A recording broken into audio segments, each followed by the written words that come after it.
এক রাজা তার 3 মন্ত্রীর হাতে একটা করে খালি বস্তা দিয়ে বললেন, তোমরা বনে যে বিভিন্ন ধরনের ফল কুড়িয়ে এই বস্তাগুলো ভরে নিয়ে আসবে।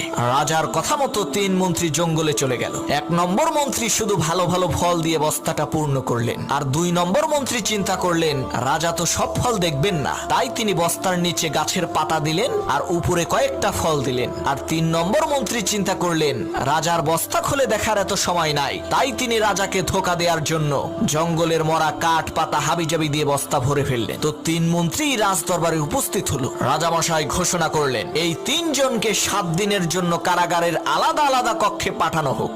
এই 7 দিনে তাদেরকে কোনো খাবার দেয়া হবে না। তাদের পরিণতি হলো এই, প্রথম মন্ত্রী আরামে ফল খেলো, আর দ্বিতীয় মন্ত্রী 3 দিন ফল খেলো আর 3 দিন না খেয়ে থেকে অসুস্থ হলো, আর তৃতীয় মন্ত্রী অনাহারে থেকে মারা গেল। এক লোক এক দরবেশের কাছে যেয়ে বলল, হুজুর আমার জন্য দোয়া করেন, আমার যেন একটা ছেলে হয়। হুজুর বলল, যা বেটা, দোয়া করে দিলাম, ইনশাআল্লাহ 1 বছর পর তোর একটা ছেলে হবে। সেই লোকটি 1 বছর পর আবার দরবেশের কাছে এসে বলল, হুজুর আপনি কি দোয়া করে দিলেন, আমার তো কোনো ছেলে হলো না।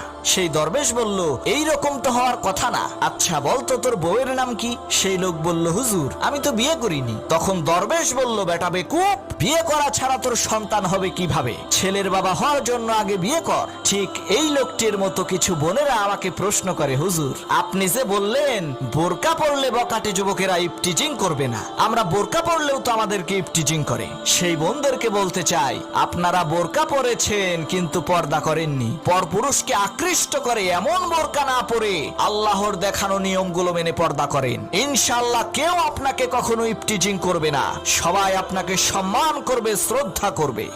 একটি মেয়ের বিয়ে হচ্ছে। তার বিয়ের দিন তার সমস্ত বান্ধবীরা তার বাড়িতে এসে তাকে বিভিন্ন নামি দামি অলংকার আর উন্নত মানের প্রসাধনী সামগ্রীর মাধ্যমে অনেক সুন্দর করে সুসজ্জিত করে সাজিয়ে দিল। তখন সবাই তাকে বলতে লাগলো, বান্ধবী তোমাকে অনেক সুন্দর দেখাচ্ছে, তোমাকে দেখে আমাদের মন প্রাণ ভরে যাচ্ছে। তখন সেই মেয়ে যার বিয়ে হবে সে বলে উঠলো, হে আমার বান্ধবীরা, তোমরা শত শত বান্ধবীরা মিলেও যদি আমাকে সুন্দর বলো, তবুও আমি সুন্দর হতে পারি না যতক্ষণ না সেই লোকটা আমাকে সুন্দর বলবে যার জন্য আমাকে এত সুন্দর করে সাজানো হয়েছে। ঠিক একই ভাবে দুনিয়ার সমস্ত মানুষেরা যদি আপনাকে ভালো বলে, তবুও আপনি ভালো হতে পারবেন না যতক্ষণ না আপনার রব, আপনার প্রতিপালক আপনাকে ভালো বলবে।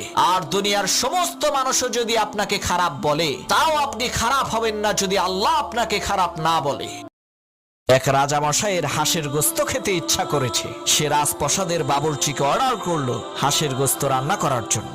বাবুর্চি হাঁসের গোস্ত রান্না করে লোভ সামলাতে না পেরে হাঁসের একটি পা খেয়ে ফেললো, আর বাকি গোস্তটুকু প্লেটে করে রাজার সামনে নিয়ে গেল। রাজামশাই বাবুর্চিকে বলল, কি ব্যাপার, হাঁসের একটা পা দেখছি আর একটা